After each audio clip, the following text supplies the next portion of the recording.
사도신경으로 신앙 고백 드리겠습니다. 나는 전능하신 아버지 하나님 천지의 창조주를 믿습니다. 나는 그의 유일하신 아들 우리 주 예수 그리스도를 믿습니다. 그는 성령으로 잉태되어 동정녀 마리아에게서 나시고 본디오 빌라도에게 고난을 받아 십자가에 못 박혀 죽으시고 장사된 지 사흘 만에 죽은 자 가운데서 다시 살아나셨으며 하늘에 오르시어 전능하신 아버지 하나님 우편에 앉아 계시다가 거기로부터 살아있는 자와 죽은 자를 심판하러 오십니다. 나는 성령을 믿으며 거룩한 공교회와 성도의 교제와 죄를 용서받는 것과 몸의 부활과 영생을 믿습니다. 아멘. 찬송가 337장 찬송합니다. 찬송가 337장.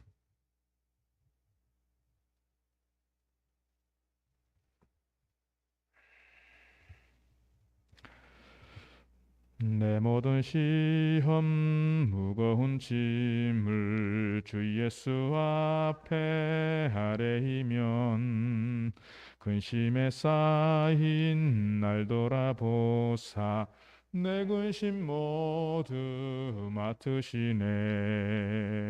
무거운 짐을 나 홀로 지고 견디다 못해 쓰러질 때 불쌍히 여겨 구원해 주리. 은혜의 주님 오직 예수.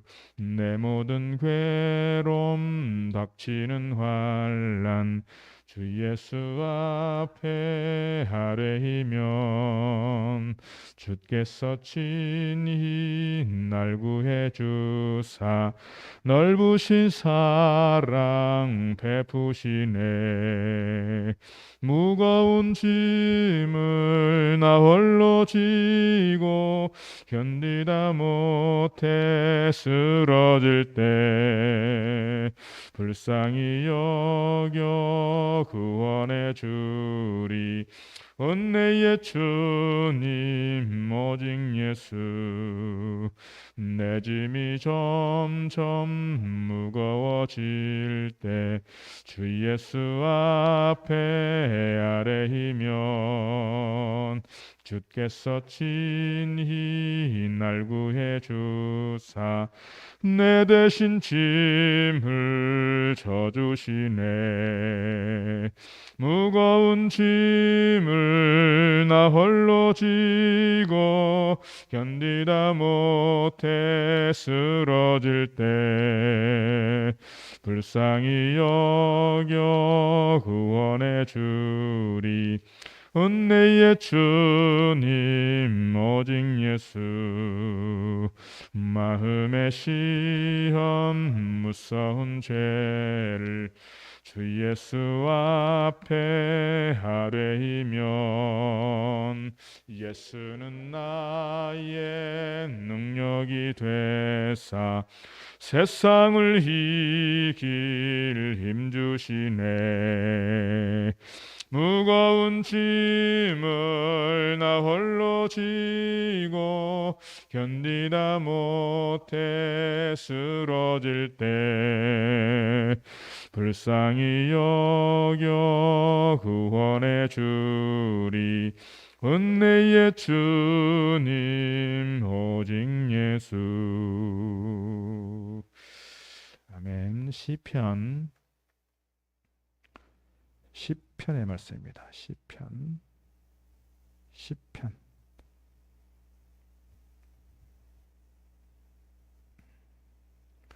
시편 1절로 마지막 절까지 우리 한 절씩 교독하겠습니다. 여호와 어찌하여 멀리 서시며 어찌하여 환난 때에 숨으시나이까.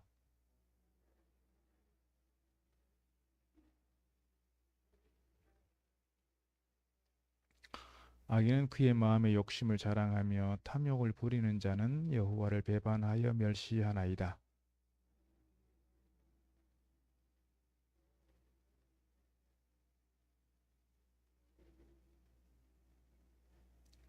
그의 길은 언제든지 견고하고 주의 심판은 높아서 그에게 미치지 못하오니 그는 그의 모든 대적들을 멸시하며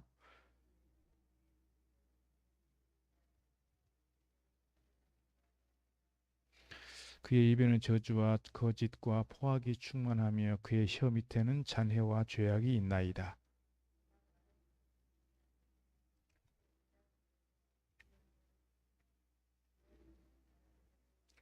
사자가 자기의 굴에 엎드림같이 그가 은밀한 곳에 엎드려 가련한 자를 잡으려고 기다리며 자기 그물을 끌어당겨 가르는 자를 잡나이다.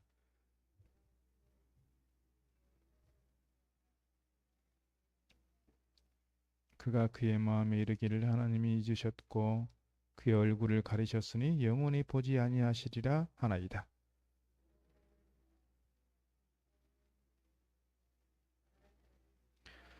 어찌하여 악인이 하나님을 멸시하여 그의 마음에 이르기를 주는 감찰하지 아니하리라 하나이까.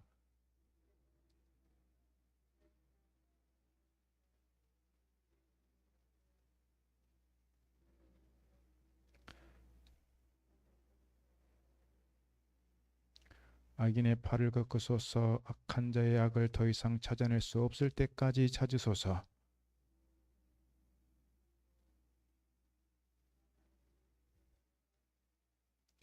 여호와여, 주는 겸손한 자의 소원을 들으셨사오니 그들의 마음을 준비하시며 귀를 기울여 들으시고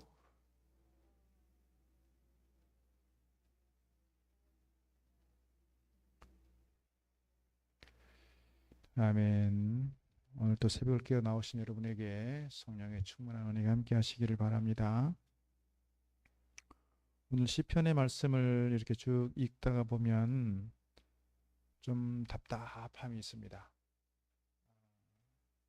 좀 이렇게 숨이 콱 막힌 것 같은 느낌? 그런 안타까운 마음이 오늘 본문 읽다 보면 이렇게 마음을 지배하게 되는 것 같습니다. 우리 기독교 용어 중에서 신정론이라고 하는 단어가 있습니다. 신정론. 신, 하나님은 정의롭고 하나님은 옳다, 하나님은 정당하다 하는 그런 이야기인데 이 신정론에 대한 이야기들이 역사 속에서 계속 드러나기도 하고 특별히 요 근래에는 이 홀로코스트 그러니까 히틀러 정권에 의해서 600만의 수많은 어찌 보면 죄 없는 사람들이 정당하지 않게 그렇게 죽어가는 모습들을 보면서 과연 하나님은 살아계시는가?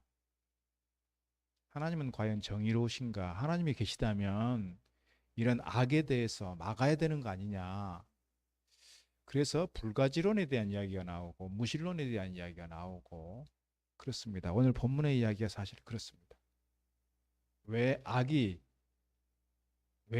잘 나가는 것 같고 악한 사람이 잘 되는 것 같고 악한 사람이 성공하고 악한 사람들이 부자가 되고 악한 사람들이 잘 나가고 오히려 의롭게 살려고 하는 사람들, 선하게 살려고 하는 사람들은 왜 자꾸 고생을 하느냐.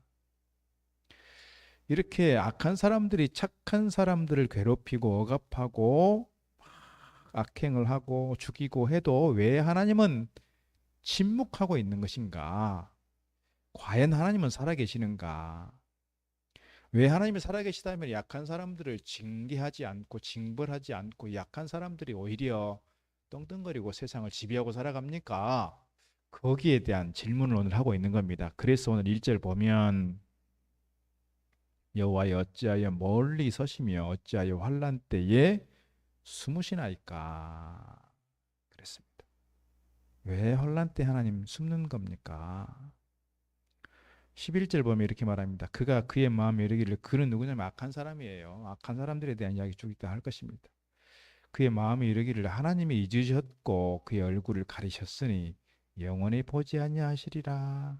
이렇게 악한 사람들이 선한 사람들을 보고 조롱하고 하나님은 없어. 하나님은 너네들 지켜주지 않아. 하나님은 멀리 계셔. 하나님 너를 잊었어. 이렇게 조롱하고 있는 이 상황들을 보면 아주 마음이 좀 답답하고 안타깝고 그랬습니다. 왜 죄 없는 사람들이 죽어가야 하고 왜 죄 없는 사람들이 고통을 당해야 하고 왜 선하게 의롭게 살려고 하는 사람들이 더 세상에서 힘들게 살아야 되는가? 왜 오히려 고통을 당해야 되는가에 대한 그런 질문을 지금 오늘 시인은 하고 있습니다. 리차드 본 브란트라고 하는 목사님 계시죠. 루마니아 정부에 의해서 약 20년 정도 감옥에서 이렇게 오랜 세월 힘든 시간들을 보내야 했던 목사님이십니다. 공산 정권에 의해서 엄청난 고문과 핍박을 받았고요. 루마니아 비밀 경찰들이 이 목사님을 배교시키려고 목사님을 신앙으로부터 떠나게 하려고 아주 교묘한 심리전을 벌였습니다. 그렇게 고생을 시키고 힘들게 하고 그러면서 하나님은 없는 거야. 네가 믿는 하나님은 죽었어. 뭐 이런 거죠. 쉽게 말하면. 수년 동안 면회를 허락하지 않았습니다. 그러다가 가족 면회를 허락하니까 가족들에게 편지를 쓰라 그랬어요. 그러니까 편지를 썼습니다. 가족들 보고 싶은 마음에 편지가 또 집으로 간다고 하니 도대체 가족들이 어떻게 지내고 있는지도 모르겠는데 가족들에게 편지를 썼어요. 그리고 면회하게 되는 날, 이 교도관들이 내복을 새로 주면서 마음이 막 들뜨게 했는데 결국은 면회를 못 오게 했어요. 면회를 못 오게 온 게 아니라 사실은 편지를 건네주지 않았어요. 편지를 쓰라고 해놓고 편지도 건네주지 않았고 가족들이 면회 오는 것에 대해서 계속해서 막았고 방해했습니다. 어떻게 보면 이 편지를 쓰라고 해서 편지가 손에 들어가지도 못하게 하는 것에 대해서는 목사님은 알지 못했고 편지를 썼으니까 당연히 가족들에게 갔을 것이라고 생각하고 가족들이 자기를 향해서 면회를 올 것이라고 생각했는데 면회를 안 오는 것이잖아요. 그 내막은 모르고 목사님 마음에 지금 되게 섭섭한 마음이 드는 거예요. 내가 이렇게 편지를 쓰고 오기로 했는데 왜 안 오느냐 이거잖아요. 아무도 나를 사랑하지 않는구나. 이제는 아무도 너를 사랑하지 않아. 그러니까 교도관들이 그렇게 얘기하는 거예요. 네 가족들 너 버렸어. 아무도 이제 너를 사랑하지 않아. 너를 잊었다니까? 뭐 이런 거잖아요. 그래서 목사님은 자기도 모르게 눈물을 막 흘리고 있는데 막 흐느껴 울고 있습니다. 그러니까 동료 죄수들이 하는 얘기가 그거예요. 신정론에 대한 이야기를 하는 겁니다. 하나님은 죽었어. 하나님은 안 계셔. 그렇게 막 이렇게 얘기를 하니까 이 목사님이 정말 그런 것 같더라는 거예요. 하나님 정말 안 계시나 보다. 하나님 나를 잊어먹었나 보다. 내가 그래도 신앙을 지키기 위해서 감옥에서 몇 년 동안 이렇게 고생을 하고 고문을 당하고 이것을 이겨내려고 어떻게든지 힘을 쓰고 있는데 하나님 나를 버리셨구나. 주변 동료 죄수들이 그렇게 자꾸 얘기를 하니까 그게 믿어진다는 거예요, 이게. 왜 자기의 상황을 보면 도대체 하나님이 살아계시다면 왜 나를 이렇게 버리셨는가에 대한 이야기를 생각을 하게 되는 것이죠. 지난 몇 년 동안 내가 어떻게 믿음을 지켰는데 하나님 이게 뭡니까? 그런 마음이 드는 겁니다. 그때 이제 그가 예수님께서 십자가에 달려 돌아가시고 무덤에 묻혔을 때, 무덤에 장사되었을 때 그 장사되는 과정을 지켜보고 있는 그 여인들의 마음을 느끼게 됐다는 거예요. 과연 그때 이 여인들의 마음은 어땠을까?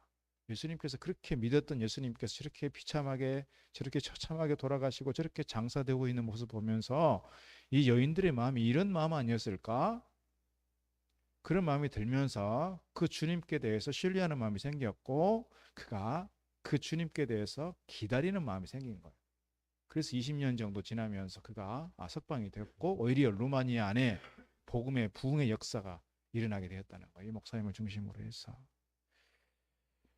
우리가 내가 생각하는 것, 내가 계산하는 것, 내가 뭔가 이렇게 내가 어떤 스케줄을 가지고 나아가는 것 어떻게 보면 하나님의 생각하고 내 생각하고 많이 다를 때 상충될 때 우리가 하나님에 대해서 좀 이렇게 회의하게 되는 것 같아요. 하나님은 살아계시는가? 과연 내가 하나님께 사랑받고 있는 존재인가? 내가 이렇게 오랫동안 기도해 왔는데 내가 열심히 하나님을 섬겼는데 왜 하나님은 내 상황을 하나도 변화시켜 주지 않고 하나도 개선시켜 주지 않고 하나도 이렇게 회복시켜 주지 않는 이유는 뭔가? 하나님 나를 버리셨는가? 하나님 멀리 서서 나를 구경만 하고 계시는 건가? 이런 마음이 들 때가 있다는 거예요. 그럴 때 오늘 본문의 말씀을 조금 기억할 수 있으면 좋겠습니다. 오늘 본문에서 특별히 악한 사람들이 어떤 모습인가를 몇 가지로 설명합니다. 이렇게 악한 사람들 때문에 사실 오늘 시인은 하나님은 과연 멀리 계시고 이 환란 때 하나님이 숨으셨습니까? 이렇게 회의하게 된다는 거예요. 오늘 악한 사람들의 모습이 어떤 모습인가 몇 가지 보여줍니다. 2절 보니까 악한 자가 교만하여 가련한 자를 심히 압박합니다. 어, 지금 미얀마 사태가 사실은 그렇습니다. 이게 이제 역사는 계속해서 발전해 가고 역사는 계속해서 변화해 가는데 역사의 흐름을 거부하는 사람들이 있는 것이죠. 그러면서 뭐예요? 약한 사람들에 대해서 권력을 가지고 있는 사람들이 약한 사람들에 대해서 계속 핍박하고 죽이고 고문하고 괴롭게 하고 이것이 미얀마의 역사만이 아니라 우리 역사도 사실 그랬습니다. 우리도 뭐 한 30년, 40년 전에 이런 일들이 있었잖아요. 국가 권력에 의해서 많은 사람들이 희생당했고 어떻게 보면 민주화되어가는 과정이 이렇게 희생을 전제로 하고 있는 건 아닌가 뭐 그런 안타까운 마음이 있는데 정말 기도해야 되는 것 같습니다. 특별히 이 복음을 전하고 있는 선교사님들의 이야기를 들으면 너무너무 위태하고 위태롭고 미얀마에서 복음을 전하는 선교사님들 위해서 여러분들 기도해 주시면 좋겠습니다. 악한 자가 교만하여 가련한 자를 심히 압박한다.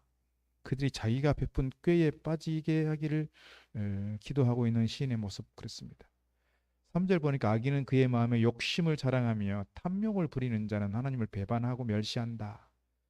악인은 4절 그의 교만한 얼굴로 말하기를 여호와께서 이를 감찰하지 아니하신다 하며 그의 모든 사상에 하나님은 없다. 하나님은 안 계신다.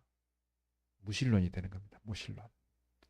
그의 교만한 얼굴로 저들이 악을 행하지만 저들이 그렇게 권력을 가지고 힘을 가지고 그렇게 어려운 사람들, 힘없는 사람들, 불쌍한 사람들 그렇게 압제하고 고문하고 괴롭게 하고 있지만 뭐예요? 하나님께서는 이를 감찰하지 않는다. 하나님 지켜보지 않는다. 하나님은 멀리 계신다. 결국 하나님은 그래서 계시지 않아 이거예요. 오늘 악한 사람들 그렇게 교만한 마음으로 이렇게 하고 있습니다. 6절도 보면 그렇습니다. 5절도 보면 그렇죠. 5절도 그의 길은 언제든지 견고하고 주의 심판은 높아서 그에게 미치지 못하오니 6절 그의 마음에 이르기를 나는 흔들리지 않는다. 나는 결코 쓰러지지 않아 이거예요. 결코 쓰러지지 않아. 우리나라가 민주화 과정을 거치면서 군부 정권이 어떻게 보면 좀 이렇게 역사의 뒤안길로 사라졌습니다. 미얀마도 그럴 것입니다. 또 아프리카 중동 지역의 많은 군사 정권들이 그렇게 사라져 갔습니다. 악한 사람들의 마음이 스스로 나는 흔들리지 않아. 나는 내 권세는 내 권력은 내 힘은 결코 쓰러지지 않아. 하지만 쓰러질 때가 온다는 거예요. 그러면서 흔들리지 아니하며 대대로 혼란을 당하지 아니하리라. 7절 그의 입에는 저주와 거짓과 포악이 충만하고 그의 혀 밑에는 잔해와 죄악이 있나이다. 그랬습니다. 8절로 11절 말씀도 보면 쭉 연결되는 말씀인데요. 악인은 무죄한 자를 죽이고 가련한 자들을 포악으로 넘어뜨리고 온갖 악한 일들을 다 하면서 하나님께서 보지 않는다. 11절 말씀에 그러잖아요. 하나님은 얼굴을 가리셨다. 하나님은 보지 않는다. 이 약한 사람들은 보면 결국 누구의 조정을 받느냐? 사단의 조정을 받는 게 아니냐? 사단의 조정을 받는 게 아닌가? 오늘 이것이 시편의 저자가 누구인지는 모르지만 이 상황들을 잘 설명해 주고 있는 것 같습니다. 이렇게 악한 사람들에게 이렇게 또 나 자신의 연약함으로 인해서 고통당할 때 오늘 시인은 어떻게 대처하고 있느냐? 12절 보니까 이렇게 기도하고 있습니다. 여호와여 일어나옵소서. 여호와여 일어나옵소서. 하나님이여 손을 드시옵소서. 가난한 자들을 잊지 마옵소서. 그렇습니다. 그러면서 탄식합니다. 어찌하여 하나님이 악인이 하나님을 멸시하여 그의 마음에 이르기를 주는 감찰하지 아니하리라 하나이까. 미움이 일어날 때 어떻게 보면 욕심에 끌려다닐 때 우리 마음에 분노가 일어날 때 오늘 우리 하나님을 찾아야 될 때가 아닌가 싶습니다. 우리 마음에 미움을 극복할 수 있는 유일한 방법은 우리가 하나님을 찾고 하나님께 모든 걸 맡기고 하나님께 위탁하는 것입니다. 그래서 하나님 여호와여 일어나옵소서. 하나님이여 손을 드시옵소서. 그리고 가난한 자들을, 연약한 자들을, 불쌍한 자들을, 이 부족한 종을 잊지 마옵소서. 그렇게 기도하게 되는 것 같습니다. 우리가 세상을 보면서 우리 마음이 불편해질 때 오늘 우리가 하나님을 찾고 하나님을 의지하면서 믿음으로 하나님을 신뢰하고 주님 앞에 달려가야 할 줄로 믿습니다.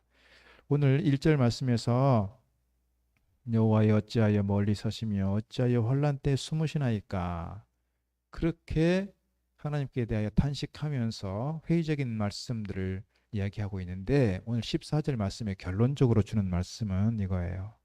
14절 말씀. 주께서는 보셨나이다. 주는 재앙과 원한을 감찰하시고 주의 손으로 갚으려 하시오니 외로운 자가 주를 의지하나이다. 주는 벌써부터 고아를 도우시는 이시니이다. 악한 사람들은, 악행을 행하는 사람들은 하나님이 안 계신다, 하나님은 감찰하지 않아, 하나님은 멀리 계셔, 그렇게 하나님을 조롱하고 하나님에 대해서 무시하고 하나님에 대해서, 또 하나님을 믿는 사람들에 대해서 이렇게 멸시하는 가운데 있지만, 오늘 시인은 하나님께 대해서 그렇게 고백하는 겁니다. 하나님께서는 보셨습니다. 보시고 계시다는 거예요. 빨리 서서 구경하는 것이 아니라 가까이에서 하나님께서 직접 보고 계신다. 무엇을? 악한 사람들이 어떤 짓을 하고 있는지를 보고 있다는 거예요. 악한 사람들이. 그리고 악한 사람들만 보시나요? 선을 행하고 있는 사람들을, 믿음의 사람들에 대해서 그들이 어떻게 살고 있는지, 어떤 믿음으로 행하고 있는지를 감찰하고 계시다. 이것이 오늘 시인의 고백이에요. 그래서 주께서는 보셨나이다. 주는 재앙과 원한을 감찰하시고 주의 손으로 갚으려 하시오니 외로운 자가 주님을 의지합니다. 주님만 바라봅니다. 주님께 모든 걸 맡깁니다. 주님은 벌써 고아를 도우시는 이시니까요. 연약한 자들을, 부족한 자들을, 힘이 없는 자들을 하나님께서 편들어 주시고, 어떻게 보면 하나님은 그런 점에서 편애하시는 하나님이십니다. 공의로우신 하나님이시라고 고백하지만, 그런 측면에서는 주님께서 늘 가난한 자들과 죄인들과 여인들과 장애인들과 어려운 사람들과 함께 했던 것처럼 오늘 우리 하나님은 그런 사람들 편이 되어 주신다, 이렇게 말씀하고 있는 겁니다. 오늘 우리가 살아가면서 세상이 불공평한 것 같습니다. 또 세상 돌아가는 걸 보면 하나님은 멀리 계시는 것 같습니다. 그러나 오늘 시인이 고백하는 것처럼 하나님은 우리와 함께 하시고 우리를 지켜보시고 우리 가운데 감찰하시는 하나님이신 것을 저희가 믿습니다. 하나님께서 오늘 우리를 이렇게 버려두시는 것이 아니라 그럼에도 우리와 함께 하시고 하나님의 때를 기다리면서 하나님께서 오늘 우리를 선한 걸음으로 인도해 주시는 줄로 믿습니다. 나사로가 죽었습니다. 나사로가 병들어 죽어갈 때 마리다와 마리아는 사람을 보내서 주님을 초청했다기보다는 주님을 부르시는 장면이 있죠. 주님께서 좀 와주십시오. 지금 우리 오라버니가 지금 곧 죽을 판입니다. 근데 예수님께서 안 오세요. 나사로가 죽었어요. 장사를 지냈어요. 주님이 안 오세요. 아니, 다른 사람들은 길 가다가도 고치기도 하더구만. 아니, 우리는 예수님께서 예루살렘에 올라갈 때마다 우리 집에서 쉬고 우리 집에서 같이 이렇게 교제도 하고 이렇게 식사 대접도 열심히 했고, 이렇게 예루살렘을 갈 때마다 우리 집에 와서 이렇게 안식처처럼 이렇게 쉬고 가셨으면서 왜 우리 집에 이렇게 어려운 일이 생겼는데 모른 체 하는 겁니까? 마르다와 마리아는 그런 생각했을 거예요. 동네 사람들도 그랬을 거예요. 아니, 예수님 뭐 다른 사람들 지나다니다가도 뭐 고쳐주고 뭐 이렇게 귀신도 쫓아내고 죽은 사람도 살리더구만 왜 나사로가 저렇게 죽어가는데, 나사로가 죽었는데도 오지도 않고 죽은 지 나흘이나 됐어요 오냐 말이에요. 그때 당시에 그 마을 사람들은, 그때 당시에 마르다와 마리아는 섭섭했을 거예요. 그런데 나흘이 됐어야 예수님께서 나타나셔서 하시는 말씀이에요. 저 돌문은 치워라. 그러니까 마르다가 하는 얘기가 뭐예요? 벌써 냄새가 나는데요. 송장 냄새가. 그런데 마르다와 마리아가 가지고 있는 생각, 자기의 계산, 자기의 어떤 마음, 주님께 대하여 섭섭한 마음, 주님께서 기대했던 마음, 모든 것들을 다 풀어버리게 만들고 해제시키는 거예요. 무덤 문을 열게 하고 나사로에 나오너라 나사로를 살림으로써 주님의 생각이 어떤 것인지를 그때서야 아는 거예요. 왜 주님께서 늦게 나타나셨고 왜 주님께서 늦게 오셔서 이런 일들을 이루시는가? 나사로를 통해서 하나님이 어떤 분이신지를, 주님이 어떤 분이신지를 나사로의 부활을 통해서 당신의 부활을 다시금 예측하게 하고 예표로 보여주신다는 사실을 생각을 하면 우리의 생각과 주님의 생각은 좀 다를 때가 있더라는 거예요. 우리의 생각대로 되지 않는다고 해서 섭섭해하고 우리의 생각대로 되지 않는다고 해서 하나님은 안 계시는가? 하나님 나를 외면하시는가? 하나님 멀리 계시는가? 이렇게 생각할 것이 아니라 내 상황 속에서 하나님의 계획이 뭔가를, 하나님의 뜻이 무엇인가를 볼 수 있는 그런 신앙의 안목이 필요하고, 내가 힘들고 어려운 상황 속에서도 오늘 주님은 그럼에도 나를 보고 계시다, 나를 감찰하고 계시다, 그리고 나의 편이 되어주신다, 그런 믿음을 가지고 오늘도 주님을 바라보면서 승리하는 저와 여러분 되기를 주의 이름으로 축복합니다. 기도하겠습니다. 하나님 아버지 감사합니다. 오늘 우리가 살아가는 세상을 보면 의로운 사람, 선을 행하는 사람들은 오히려 고통을 당하고 악을 행하고 악하게 살아가는 사람들이 더 성공하고 큰 소리치는 세상인 것 같습니다. 주님은 그러나 주님은 이 땅 가운데서도 함께 하시고 저들을 지켜보고 계시고 저들 가운데 감찰하신 우리 하나님이심을 믿습니다.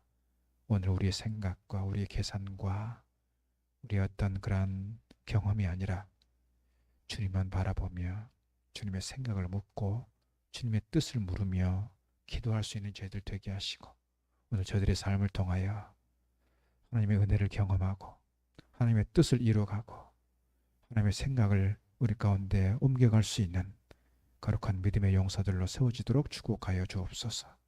오랫동안 기도하고 우리 마음에 간절한 소원이 있으나 들어주지 않은 것 같을 때 오늘 마리아와 마르다를 생각하게 하시고 주님의 뜻이 어디 있는가를 그리고 하나님의 때가 언제인가를 기다리면서 인내하면서 믿음으로 달려가는 저들 되게 하시고 결코 신앙을 저버리거나 하나님을 떠나가는 것이 아니라 하나님께 대하여 회의적인 생각 가운데 머무르는 것이 아니라 주님께 대한 전적인 신뢰와 믿음을 가지고 오늘도 주님 바라보며 우리가 살아가는 세상을 힘있게 믿음으로 달려가 승리하는 저들의 삶이 되게 해 주옵소서. 예수 그리스도 이름으로 기도드리옵나이다. 아멘. 하늘에 계신 우리 아버지 이름을 거룩하게 하시며 아버지 나라가 오게 하시며 아버지 뜻이 하늘에서와 같이 땅에서도 이루어지게 하소서. 오늘 우리에게 일용할 양식을 주시고 우리가 우리에게 잘못한 사람 용서해 주는 것 같이 우리 죄를 용서해 주시고 우리를 시험에 빠지지 않게 하시고 악에서 구하소서. 나라와 권능과 영광이 영원히 아버지의 것입니다. 아멘.